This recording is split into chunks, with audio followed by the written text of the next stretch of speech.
All right, happy Mardi Gras, and welcome to the Real Squabble with Kevin, Jackie, Sue, Pastor Kevin, and me, Mike Burnett. The Real Squabble is a monthly talk show featuring today's hot topics in a straightforward and honest way. First, we'd like to send out our thoughts and our prayers to the brave people of Ukraine. We stand with you. We'll address some of our feelings in regard to the craziness in the world that we're living in, along with the notion of wokeness today. And we would like to thank you for joining us. We are all friends, and we'll agree to disagree about serious, sensational, and silly topics as we go along. None of us fully endorses the other's views. So, folks, it could get worse than a brawl at a Golden Corral buffet. Just saying. Also, before we get started, let me remind you to follow us on Facebook and subscribe to our YouTube channel, The Real Squabble. All right, look around you. We are a diverse group, but more importantly, super smart and good looking. Just pose for everyone. We strive for a diversity of ideas and all the good things that our mothers taught us. So before we get into our topic of being woke today, let's go around and do first time introductions. Jackie, why don't you kick us off? All right. Well, hi, guys. I'm Jackie, and I'm coming to you live from Bavaria, Germany. Absolutely beautiful here. I'm sure some of you may have questions as we go on about my location. That's fine. So I work for one of the most recognizable organizations in the world as a training instructor. And my forte, believe it or not, is leadership development. So here's what you need to know about me real quick. I am an extroverted introvert. Okay, so that means that I will either talk your ear off, like I've done 4 lines of Coke, taken 30 milligrams of Adderall, and drank 7 cups of coffee, or I'll be a Buddhist monk deep into her vow of silence. It's a toss-up, but that's me in a nutshell. Good to be here. Yeah, well, no different than we've ever known you. Right? Right. Sheldon. Well, so again, my name is Sheldon Smith, and I could probably be an extrovert introvert as well, but Mike knows that when I'm in my extrovert mode, I do things like karaoke. I work for the federal government, former Army Reserve National Guard, PAO, and just looking forward to exchanging ideas. And it's been my experience that in the end, there's always room for common ground. Yeah, we threw down some good karaoke in Kandahar. Some Merle Haggard and Silver Wings. We'll have to bust that out someday here. Yeah. The best one was Long Black Train. Yeah, of course. I'm surprised it didn't get recorded and go viral. The Kandahar album will be out soon. Sue, good morning, good afternoon, good evening, and good night.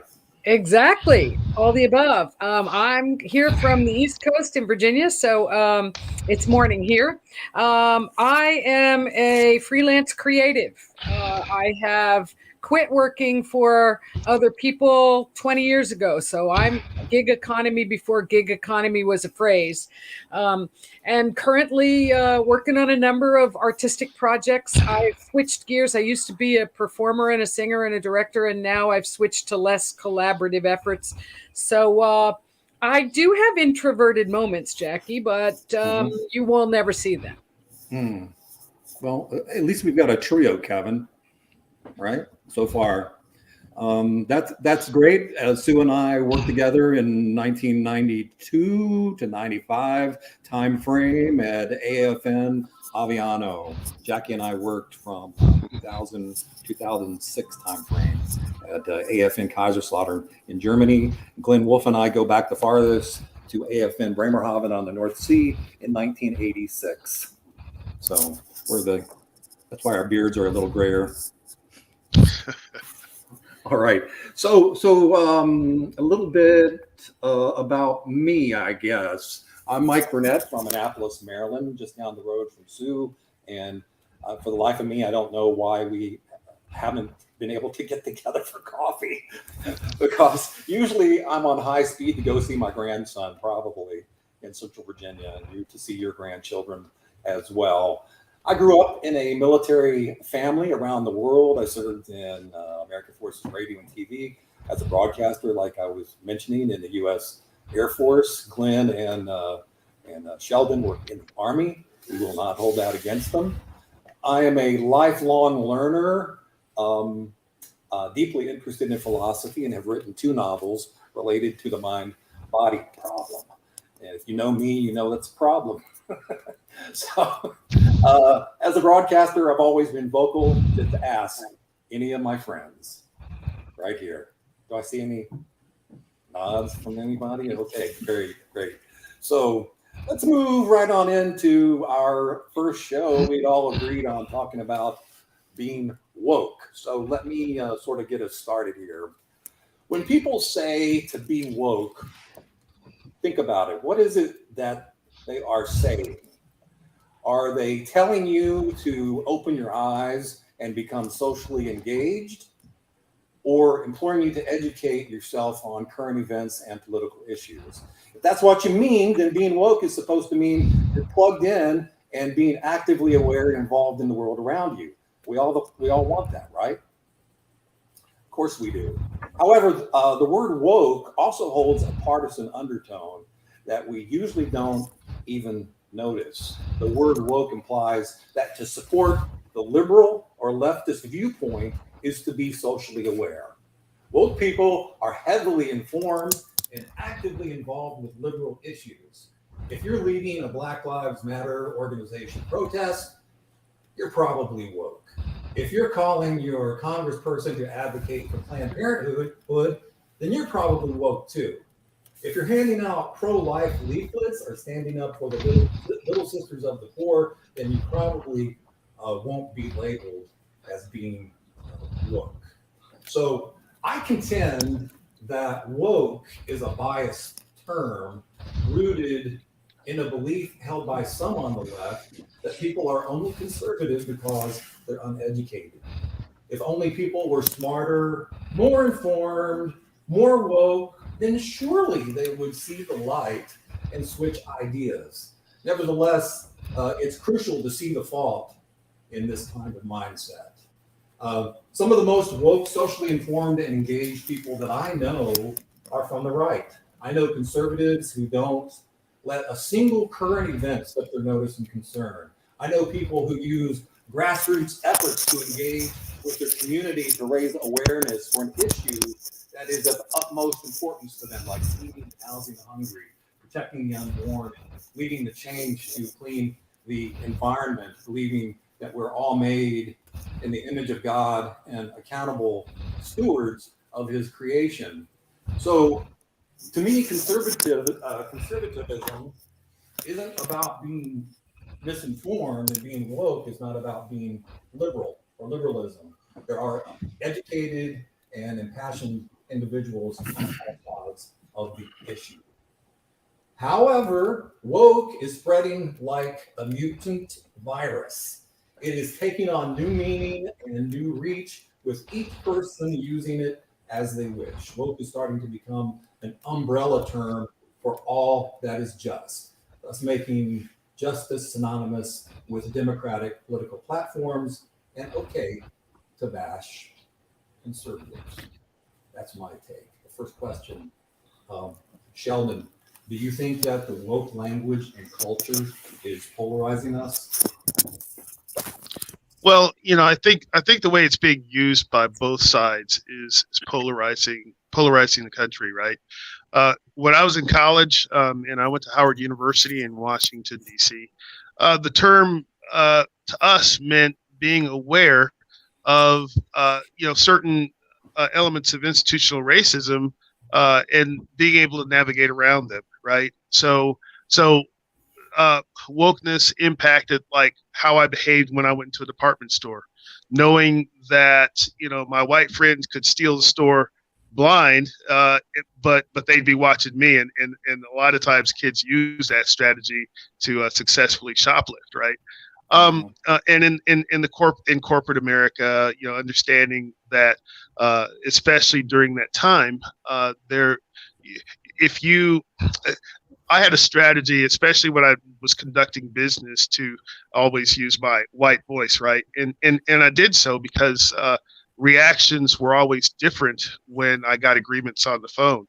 I remember down in Fort Lauderdale, Florida, where I graduated from high school, dealing with Best Products. I had a 10-speed bike that had a problem, and so I got an agreement on the phone that they would take this bike back, and I took it back, and the young lady gave me a new bike, but also she gave me a refund. So I got in the car. I told my mom, wait, she gave me a refund. So I took it back, and she was shocked, but I gave her the money back. But anyway, so woke had a different meaning to me. Now, how conservatives are using the term, they use it as a derogatory term, just like in the religious communities, they use the term Democrat as a derogatory term, or liberal as a derogatory term. On the left, I think, from the standpoint of a Black America, I think that the ultra left has co-opted that term and has, to an extent, turned it into something negative. So that's where I see it from my perspective. Yeah, well, and I want to define something, because in my mind, I consider liberal and leftist different terms. To me, a liberal in the John Locke sense is pretty closely aligned to what I believe. Leftist is not, and it goes more into, in my mind, ideas of the anarchy I see around. But that's my view. Jackie, isn't it easier, though, to assume that people on the other side are misinformed, downright idiotic, than to acknowledge their viability? Of course it is. It's always easier to point fingers at people who are different than you, who speak different than you, who think different than you. And I got to tell you,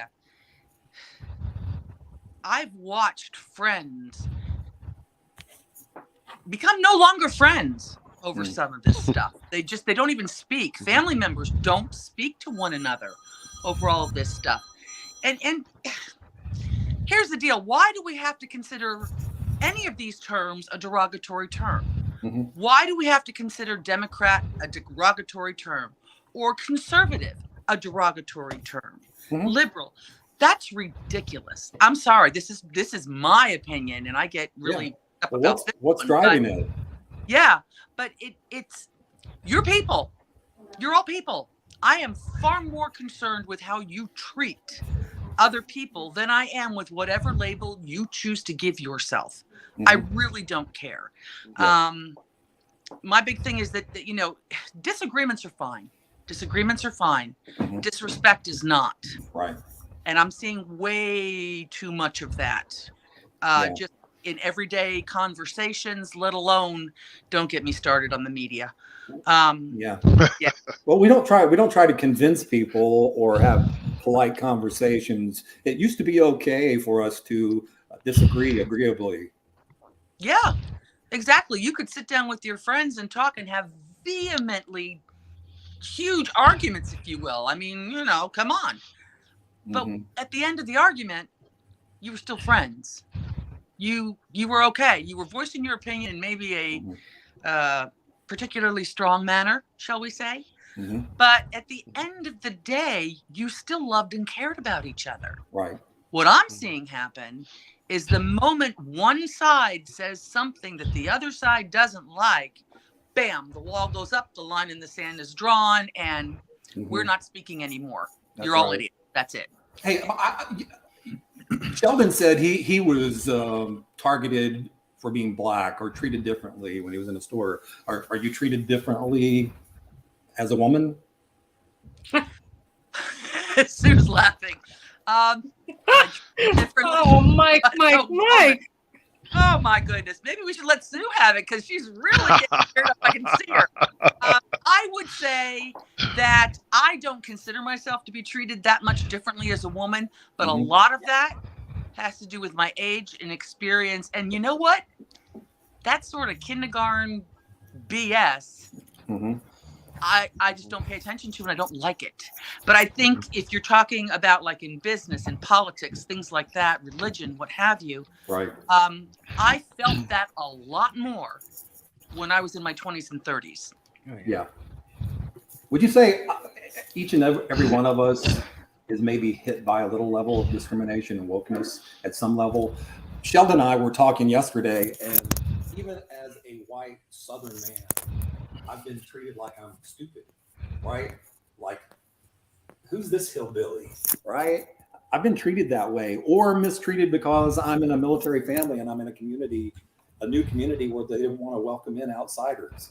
Or I'm one of the few Americans in Japan. Talk about being different when you're walking around and you're 2 feet taller than everybody else.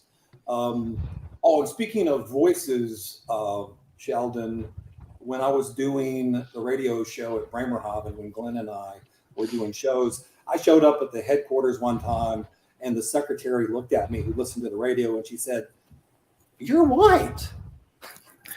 Mike, I had that happen to me in Bremerhaven too, meeting a guy in the club and goes, "Specialist Wolf from the radio?" Well, yeah. Right. Man, I thought you were a brother. I'm like, yeah. Well, you know how what? do you take Because that? I always liked R&B and funk and Motown. Yeah. And I liked all the old school Who doesn't? music, going all the way back to, Parliament and all of that kind of stuff with George Funkadelic. Clinton. And even as we moved into some white funk with, what was the song in the 70s about play that funky music, white boy? Who did that? Wild Cherry. Wild Cherry, that's right. Yeah. Yeah, so because of my taste in music, and with one of my first albums that I bought was Curtis Mayfield and Superfly as a kid, that kind of like set me off.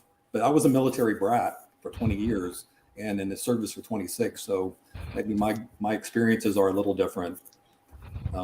Glenn, is there any harm in us just tolerating, or rather, isolating ourselves from people with different political views and opinions? It seems like I see a lot of tribalism. Yeah, that's an interesting point of view. So I've noticed that in like church. We have a mixed family, and my wife is almost always the only person of color in any church that we're attending. And, so we've had a lot of, we've 30 years of experience of thinking about this and what we've come to find out is people really just like to be around people who are like themselves. And it's a human condition. It isn't saying that we're better or we're separated. We are a collective people who have a collective experience, and the Black church has a collective experience that is, they don't like Paul, and you can understand why if you get a little deeper into that. But it's a collective experience, and we just like to be around people who are like us. I wanted to talk about shopping, Sheldon, because I've walked, shopping with my wife.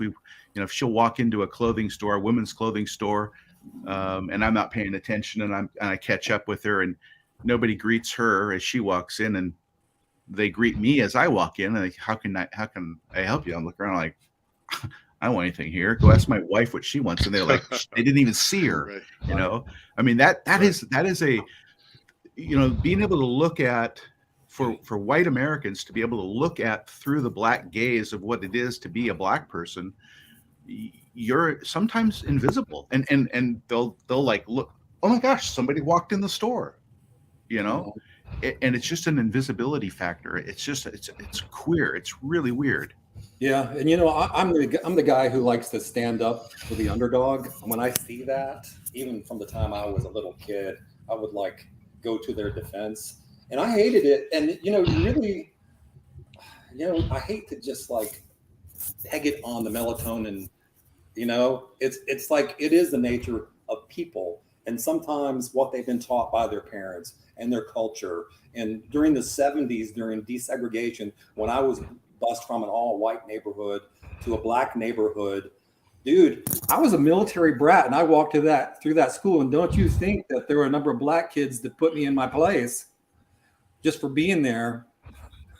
Well, Where but was white that, kids Mike? do the same. It wasn't a matter of color. If any school I would have showed up to, whoever was the alpha would have showed up and said, "I'm the boss." But where was that? Just what state?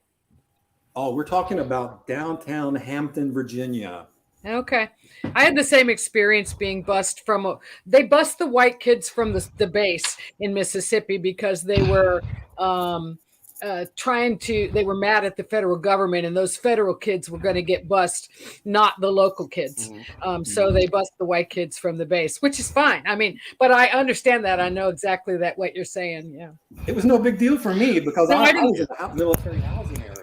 I was used to everybody being in the military housing area. So when I came back to the States from Germany in 1974, it literally blew my mind. It's like, wow, I do. I did see the discrimination. And then I had to Yeah. filter through about what was real and what wasn't real and who was being hurt, and not just forming my worldview based on a few bad people. Well, I think that we're all unique because we have traveled a lot in the world, right? And so it's not difficult to be in the minority in a country that speaks a completely different language. For instance, even with a different alphabet, Greece, Japan, whatever, right? Where you're actually struggling even to figure out what the street sign says in their language. Right.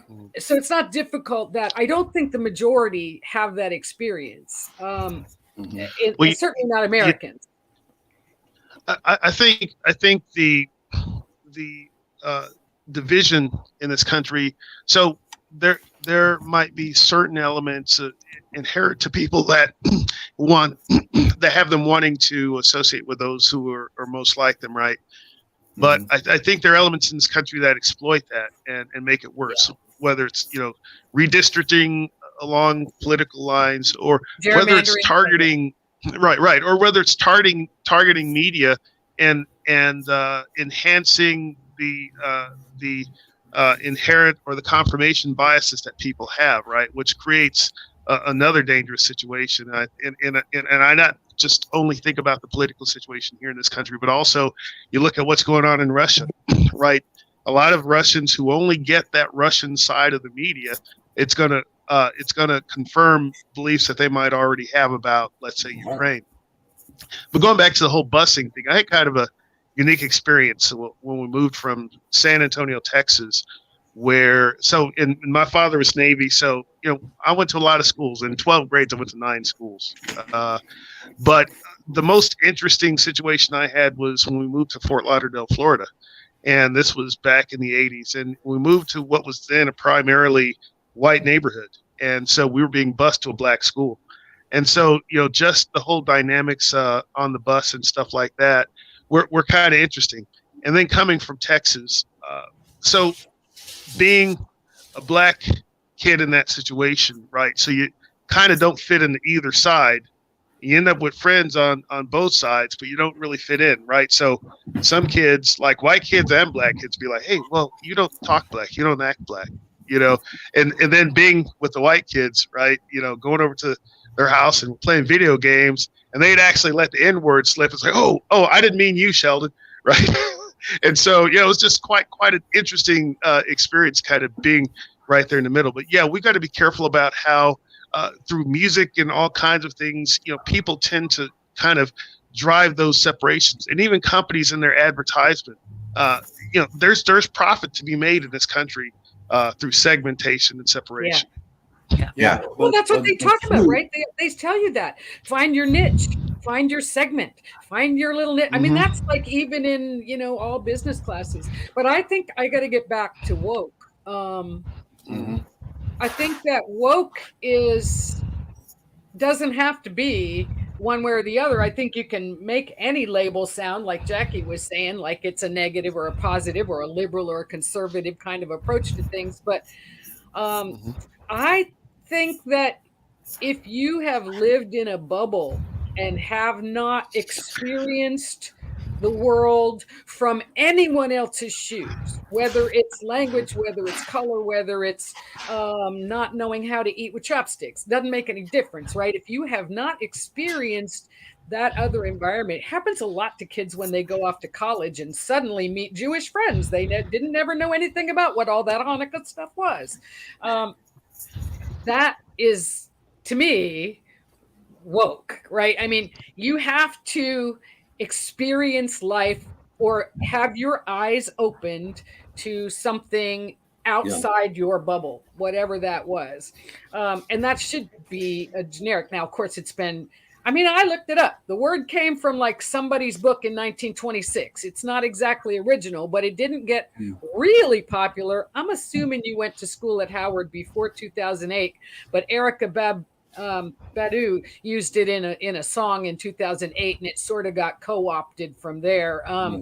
But the point is, are we awake? Yeah. If you're using it in an enlightened way, I'm totally good with that. And context matters too, right? Your intent and your context and your relationship, right? So if you're with your black friends or your white friends, there are certain terms that you might use and feel comfortable with. I call myself a hillbilly, and I'm good about that. But I've said that out loud before in public, where I go, hey, I'm hillbilly's my first language, and people looked at me like, I said, it's okay. I am one. It's okay for me to say that. I think we're more comfortable in that context. But we've all discovered that even when we were on the radio, we could all talk about issues like this. And we were on the air that the 21-year-old coming into the studio could not, because we had been in the studio for a while. We had made that relationship with people, and you knew what the intent, what the meaning was. When Jackie, was on the air and the live mic, and she said, the S word, and you had to bring it up, right? And the mushrooms again. Yes. We got so many calls from the base just laughing. We're talking colonels and generals asking her for her shiitake mushroom recipe, right? But if a young 18-year-old, and nothing on 18-year-olds, so there's some mature folks out there that are listening. If you came in there, you just wouldn't get away with it because you don't have that, you haven't developed that experience or that relationship yet. And maybe that circles back to the whole idea of where we're going as a society and what we're doing. We're not doing enough of this, like what we're doing right now. For sure. Building relationships, talking about it, instead of building a fence and saying, you guys know, you've heard from me plenty, and I've seen what you post. I don't hedge what I believe. I try not to be nasty about it. Sometimes I'm provocative because provocative gets people's attention. That's what works.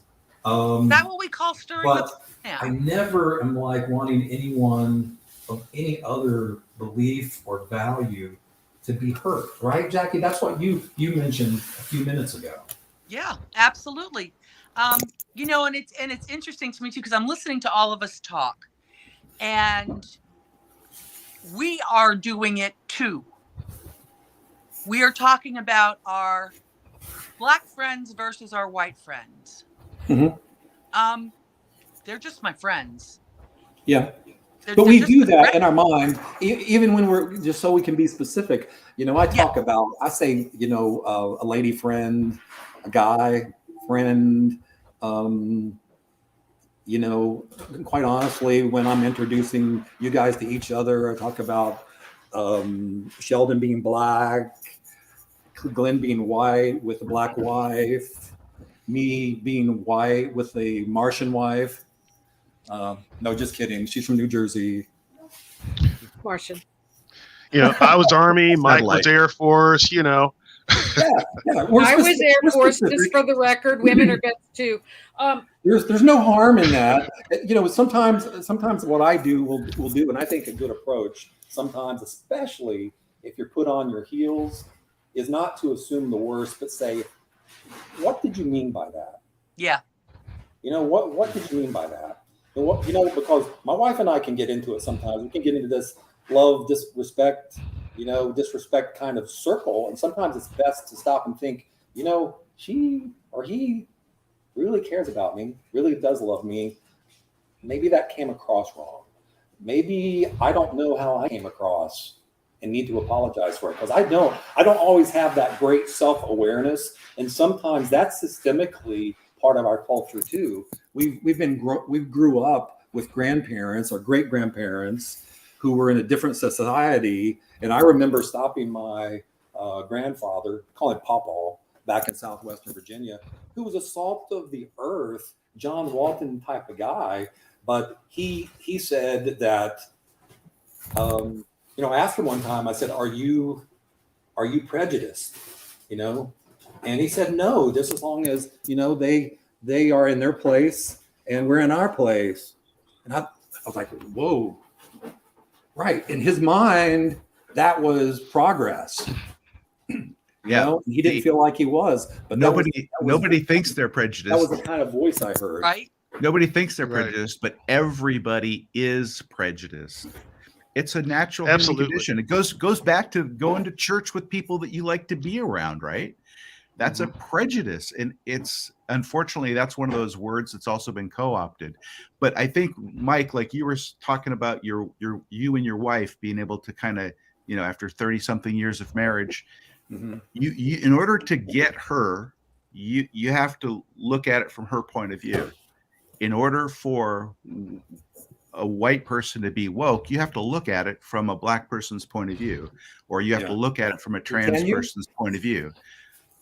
No, that's I don't know. Can you? But you need to, you know, walk a mile in somebody else's shoes. You need to be able to try and imagine it from that angle. You know what the biggest hurdle for me was, you know, I grew up in a Southern culture and my wife is from South Jersey. So you want to talk about hurdling. That's both Southern. And using different words, meaning different things, coming across, because, you know, people in New Jersey, they tell you what they think. Yeah. How about people growing in up? Virginia will finesse things. How about growing up in Montana, marrying a black German? Right? She didn't grow up in America. She grew up in Germany in the American military community. She doesn't belong. I mean, think about it, right? She didn't have a black experience growing up in America. She had a black experience growing up in Germany. That's a completely different kind of an experience, you know? Right. So we're still learning what it's like to be black in America.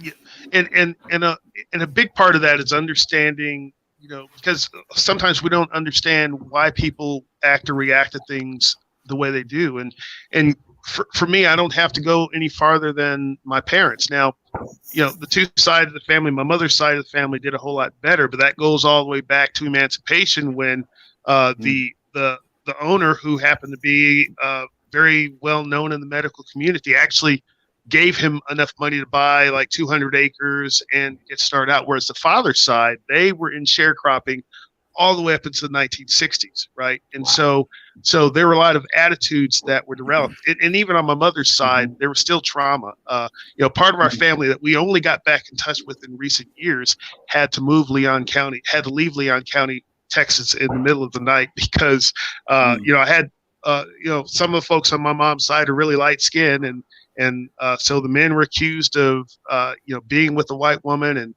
and a fight broke out, and the sheriff, who was actually sympathetic, told me that they should probably leave because a mob was coming to get them. Well, right? we're going to use another show sometime to talk about what do you call it? The payback. The word slipped my mind. Reparations. Yeah. Well, that'll be an interesting topic in the future. Sue, does our communication, especially on social media, say anything about our self-image as a person or being woke?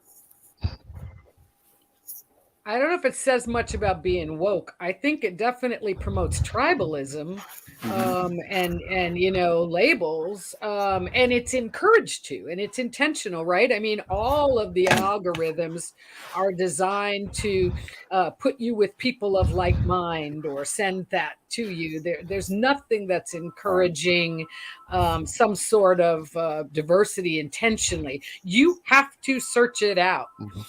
You have to go and look for it. And there's lots of people who aren't bothered and don't want to.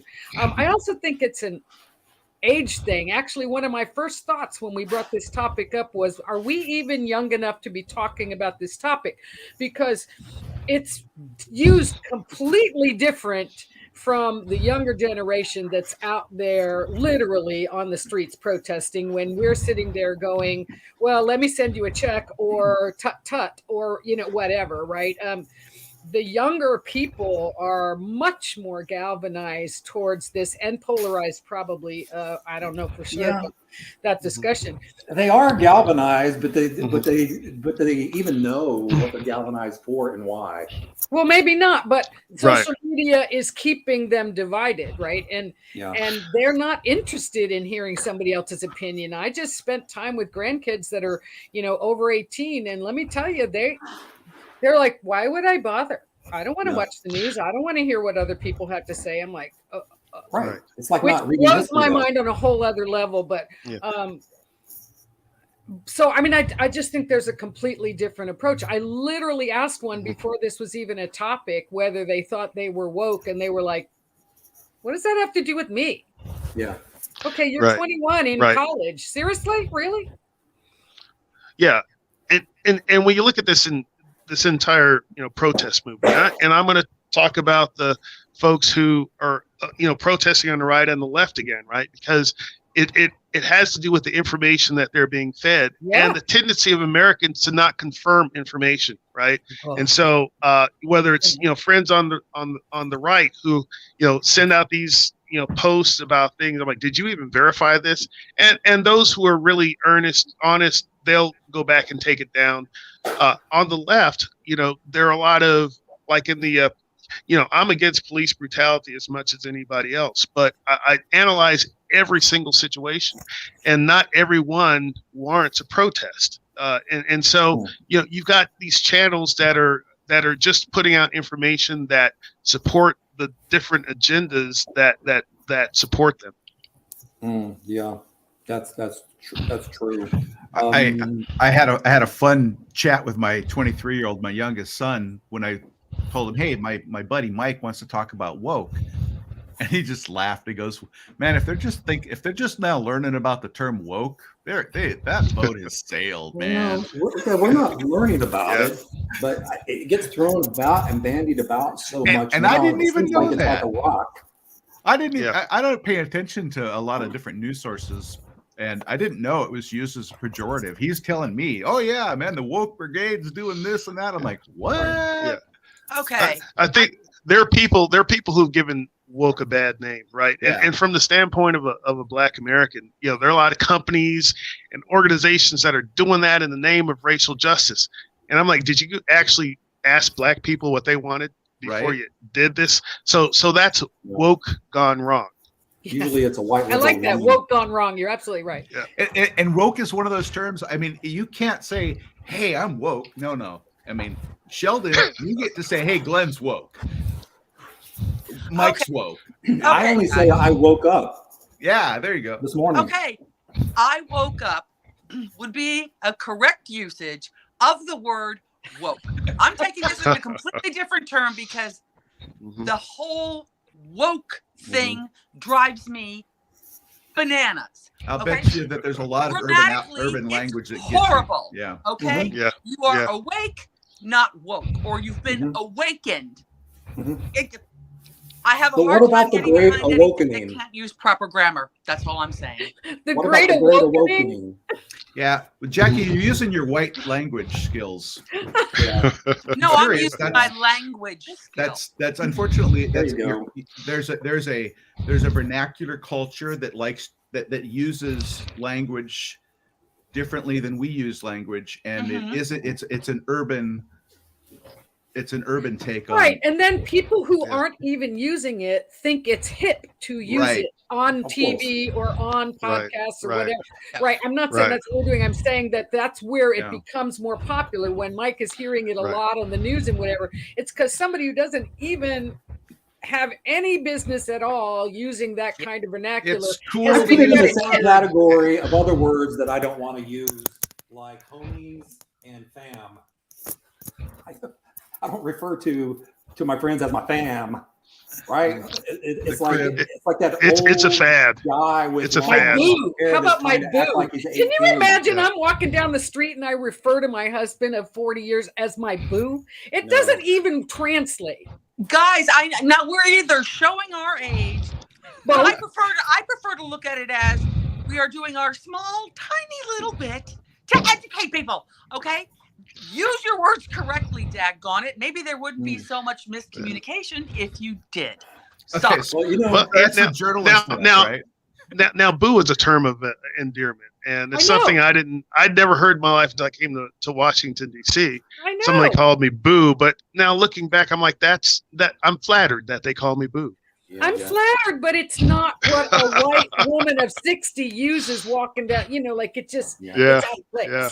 Well, I Pastor never heard Kevin, the word who's boo before going to be in today. here, his wife likes to call him boo, I think. So he might have to defend that next time. But I do think some of this stuff might come more from popular culture, like I mentioned before, Erica Badu's song, or if you're watching. Back in the day, you might be watching Friends and they're using a term and all of a sudden it becomes popular, or Right. anything like that. A lot of it becomes popular culture. I don't think it's always thoughtful. No, but we use Right. it, don't we? Jackie, can you look at yourself and label one single opinion that defines your identity? Who Can you are? one single opinion? Absolutely not. Can any of No. us? No. It's just crazy. What about Glenn? People being, maybe this pertains to the tribalism. It seems like at least TV and marketing and everything else goes after us like we're one political belief and a vote. Right? Sorry, I didn't catch the last part of that question. It's like society, marketing, politicians. They go after us like we are our political beliefs Yeah. and a vote. Yeah, I Yeah, don't know a about vote you with guys, money but I'm or- so much more than that. Yeah. Yeah. Yeah. Sheldon, how does all this define us as humans? Because really, that we're a human race. That we are all one blood. There is no black race, white race. I'm sorry, we're the human race, right? When we treat each other, how does this define us when we start acting like we're unimportant or stupid? Well, number one, so God created man in His image, and so in His eyes, we're all equal. And I think a lot of times that's why people kind of take issue with the Constitution, for instance, because at the time it was written, all men weren't created equally in the eyes of American laws. But coming to today, right? So I go to a church where we're diverse, and so the common thread that unites us is Jesus Christ, because that is our belief. When people look at me, a lot of times they may see one thing, but unless they take the opportunity to get to know who I really am, they will never know just based on my outward appearance. So when we look at the whole term of being woke, yeah, there is a place for wokeness. I don't really like the term, but there's a place for wokeness. But as long as people on one side continue to exploit that term and wrap it into their own agendas, and as long as people on the other side tend to demonize people for trying to have a higher level of consciousness, we're going to continue to have the problems that we have as a country. The only way we're going to ever improve is to kind of embrace the differences. There are things about people I may not agree with, right? But it doesn't keep me from working with them.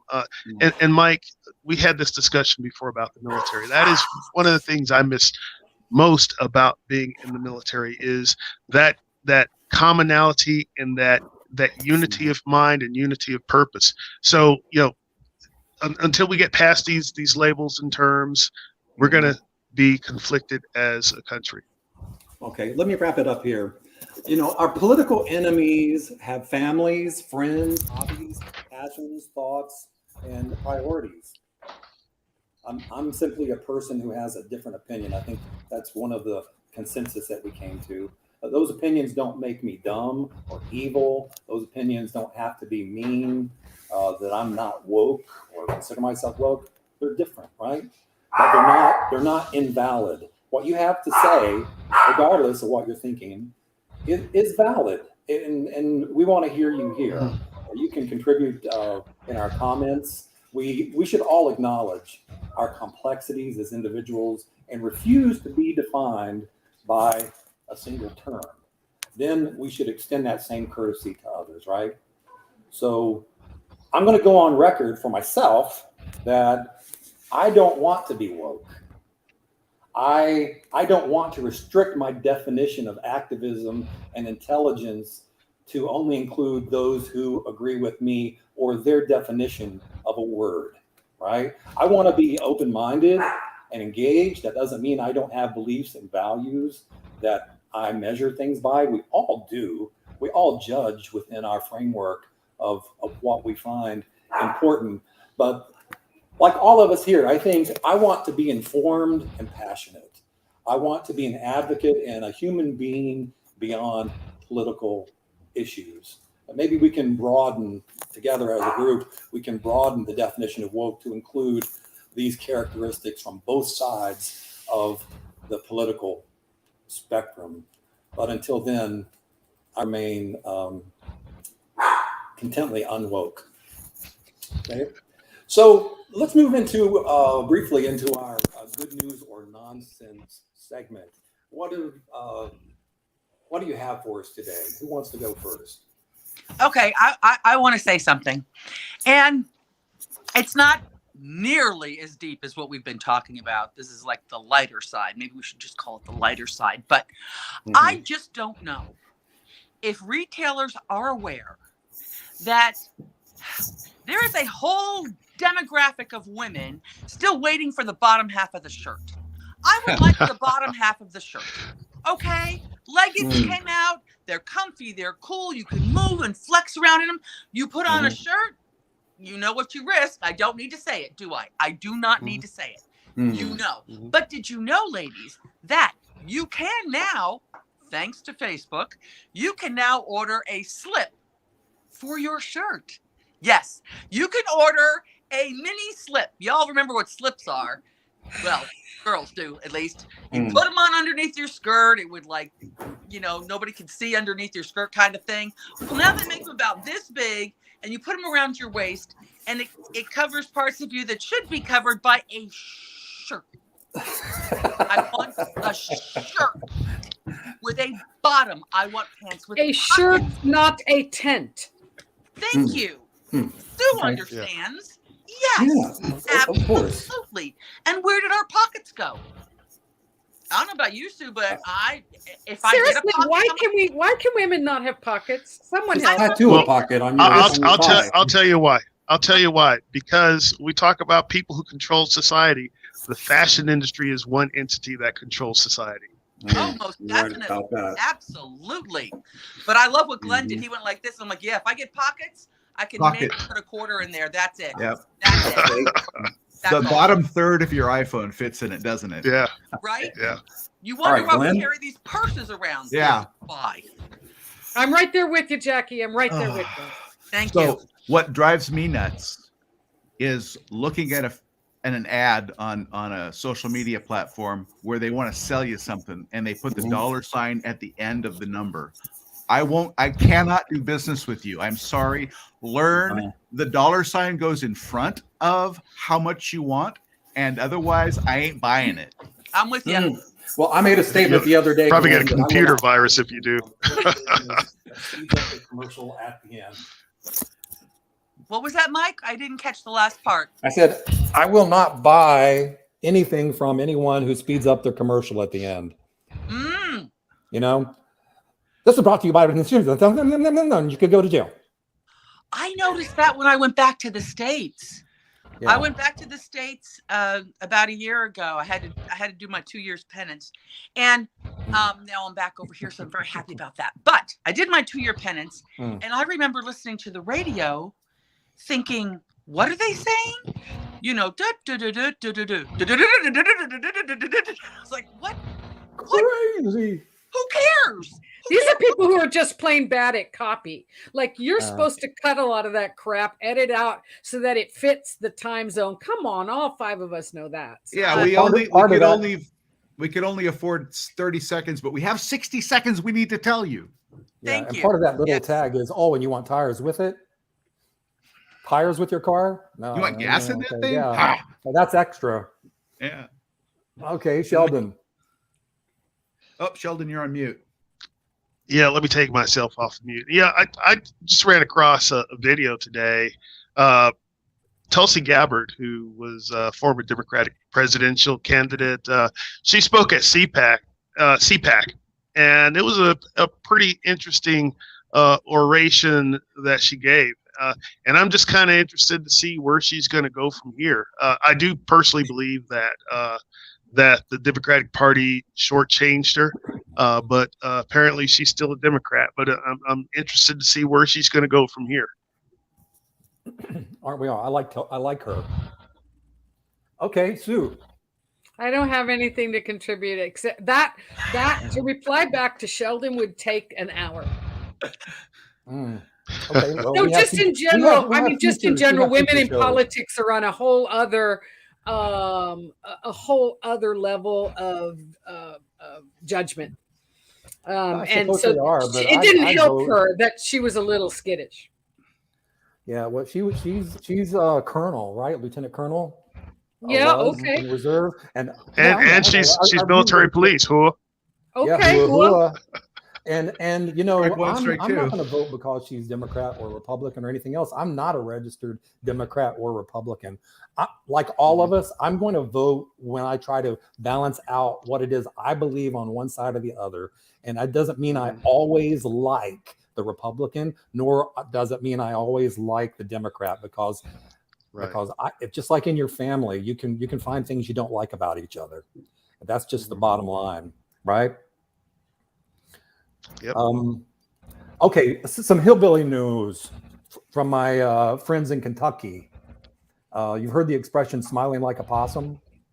If you know country music, you know who the old possum was from the old days. George Jones. George Jones, very good, Sheldon. All right. Well, a possum in Kentucky named Cupie wasn't smiling at first. He was born with scoliosis, osteoporosis, and one leg shorter than the other. We are talking about an animal. We're talking about a possum. Okay. George Jones died a long time ago. I know, but in case there was a possum junior, I don't know. No, this is that possum. Okay. He was in the news yesterday. A poor little possum. But he was going to have to be put down. But then a company, believe it or not, there's a company in New Hampshire that built the little possum a custom wheelchair. Oh. Right. And he has a little possum nurse with a white cap to push him around. The last part's not true, but the first part is. I think so. Okay. What? I said, yeah, I didn't think so, but okay. Yeah. Okay, well, I'm being known to make up. I mean, yes, it's nice and sweet, and it's such a great meme. We've got the little possum in his wheelchair. Dude does not have quality of life. He does not have quality of life, and he's a possum. Right. If you watch the Beverly Hillbillies, Granny would make a possum pie.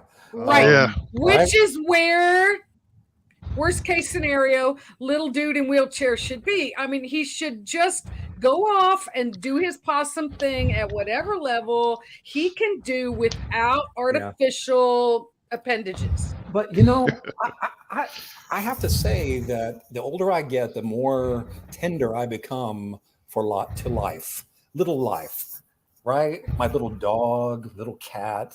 Man, I love them. Very like Buddhist family. of you. And I don't. Maybe it is. We're getting back to Jackie and being a monk here. Breathe, everyone. But I don't like to even kill mosquitoes. But I don't even like to swat flies. I hate. Will you kill a mosquito? Yeah, I will. Where's the line? But I wouldn't go around chasing them. But if it's on me, and it's because I consider that an attack, that's self-defense. So you'll just like put a citronella candle out to detox them before they get to you.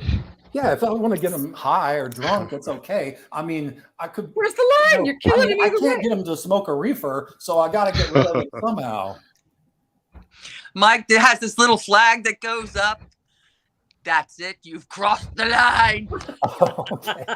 Yeah. Sorry. Anything interesting from anyone in the entertainment realm? You guys, maybe did anyone watch the 20th season of American Idol? I saw a headline that said there was some sort of a neat thing, but I didn't watch the first 20 seasons, so So why start now? why start now, right? I did. We watched that in Survivor, right? That was big.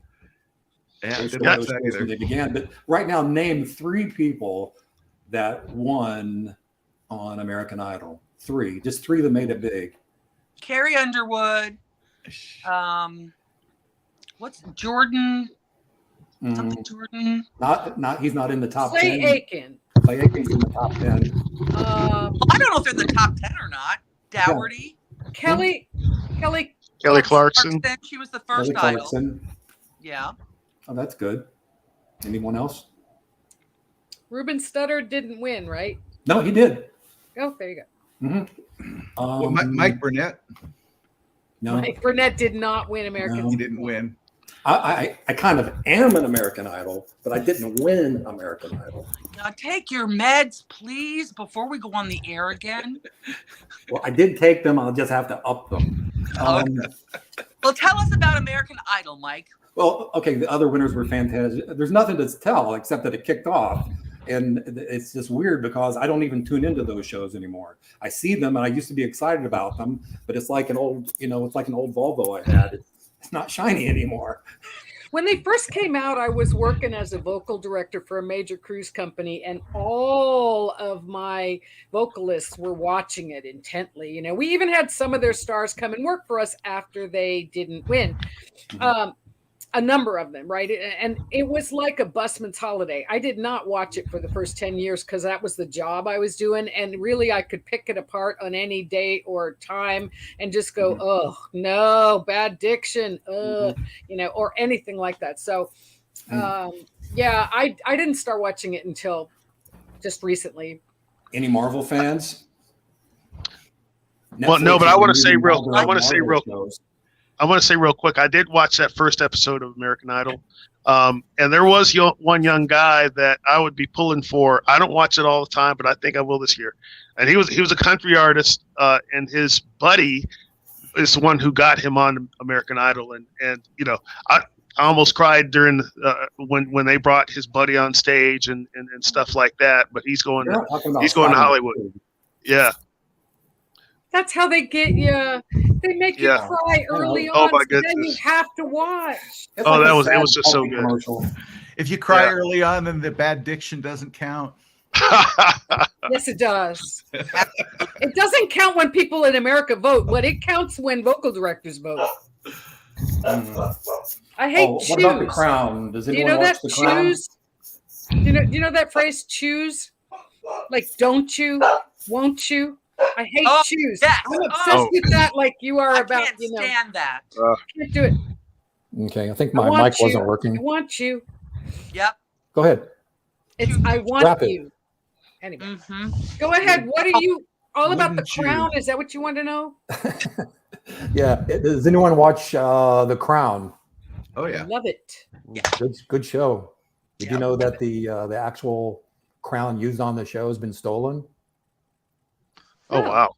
Yeah. Okay, it's a prop, right? Yeah, but police described as a suspect as a 5'10" medium built Prince Charles. Okay. The Showtime series Super Pumped, for you Uber guys out there, the Showtime series Super Pumped, The Battle for Uber, premiered night before last. yeah. Wow. Okay. Anybody watch it? No, don't laugh. It beat out CNN. But so does everyone else. Yeah. I didn't want to say that, but yeah. I know. CNN's biggest hit was Stanley Tucci touring in Italy, which, by the way, was freaking fantastic. If you haven't seen that, Oh yeah. you need Hey, to be Mike. you need to be watching that. Stanley Tucci. He's awesome. I think it was like maybe 6 episodes or whatever, learning different regions of Italy cooking. Oh my Lord. Guys, I think we've had a great first show, so it's time for any saved rounds, anything you may have forgotten or want to clear up. Speak now or forever haunt the internet. Hey, Mike, do you remember when we used to do karaoke in Kandahar, a young lady named Deanna Wheeler? Yes. Well, she's doing pretty well as a musician. I think she just opened for Snoop this past week, but yeah, look her up online. She's going places. Okay. Hey, we'll see if you can get a hold of her and bring her in here. We could even talk to her. Oh, absolutely. That would be fun. Okay. And Snoop, sir. get a hold of both of them. Sue, Sue, what? Jackie, I'm good. Glenn, Always good. Mike. That concludes our show. Tell us what you think about The Real Squabble, and remember to like us on Facebook and subscribe to YouTube. We'll see you next time on The Real Squabble. All right.